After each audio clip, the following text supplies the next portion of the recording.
হস্তমৈথুন করলে কি লিঙ্গ ছোট হয়ে যায়? ভবিষ্যতে কোনো সমস্যা হবে? আপনি কি জানেন, অনেক পুরুষ আদৌ বিশ্বাস করে হস্তমৈথুন করলে লিঙ্গ ছোট হয়ে যায়, কিন্তু বাস্তবতা কি? আপনার শরীরের জন্য এটা কি আসলেই বিপজ্জনক?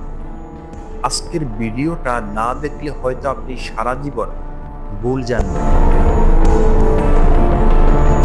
অনেকে লজ্জায় বলেন না, কিন্তু মনে মনে ভয় পান। আমি মাঝে মাঝে হস্তমৈথুন করি, এটা কি আমার ভবিষ্যৎ ক্ষতিগ্রস্ত করবে? আমার যৌনশক্তি কি নষ্ট হয়ে যাবে? লিঙ্গ কি ছোট হয়ে যাবে? এই প্রশ্নগুলো আজও হাজার হাজার তরুণের মনে। আজকের ভিডিওতে আমরা জানবো এই ভয়তা কতটুকু সত্যি আর কতটুকু গুজব। প্রথমেই পরিষ্কার করে বলি, হস্তমৈথুন করলে লিঙ্গ ছোট হয় না।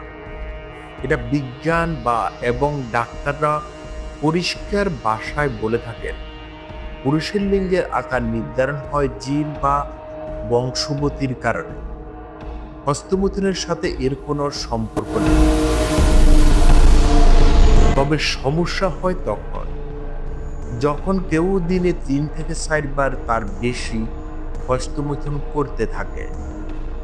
এই অতিরিক্ততা শরীরকে দুর্বল করে ফেলতে পারে, কারণ এতে শরীর থেকে ডোপামিন এবং সেরোটোনিন বেরিয়ে যায়, যা মস্তিষ্কের আনন্দ হরমোন। এছাড়াও কারো কারো মধ্যে দেখা যায় অতিরিক্ত ক্লান্তি, মেজাজ খিটখিটে, যৌন উদ্দীপনায় ঘাটতি, ঘুমের সমস্যা। তবে যারা সপ্তাহে 2 থেকে 3 বার করে, তাদের জন্য এটা সাধারণ ও নিরাপদ। অনেকে বিশ্বাস করে আমি নিয়মিত হস্তমৈথুন করছি, তাই আমার লিঙ্গ ছোট হয়ে যাচ্ছে। আসলে এটা একটা মনস্তান্ত্রিক ভয়। অতিরিক্ত পণ্য দেখা বা গিল্টি ফিলিং থেকে অনেক সময় এমনটা মনে হয়। এমনই কেউ কেউ গুগল করে ভুল তথ্য দেখে নিজে থেকে দুশ্চিন্তায় পড়ে যান, আর এই ভয়টাই একসময় বাস্তব সমস্যা হয়ে দাঁড়ায়। ডাক্তাররা বলেন, শরীরে ক্ষতি না হলেও হস্তমৈথুন নিজের শরীর জানারই একটা প্রক্রিয়া। প্রথমত, যদি আপনি দিনে একবারের বেশি করেন, তা কমানোর চেষ্টা করুন। নিজেকে ব্যস্ত রাখুন, ব্যায়াম, বই পড়া, কাজের মধ্যে ডুবে থাকুন। সবচেয়ে গুরুত্বপূর্ণ পণ্য দেখার অভ্যাস থাকবে।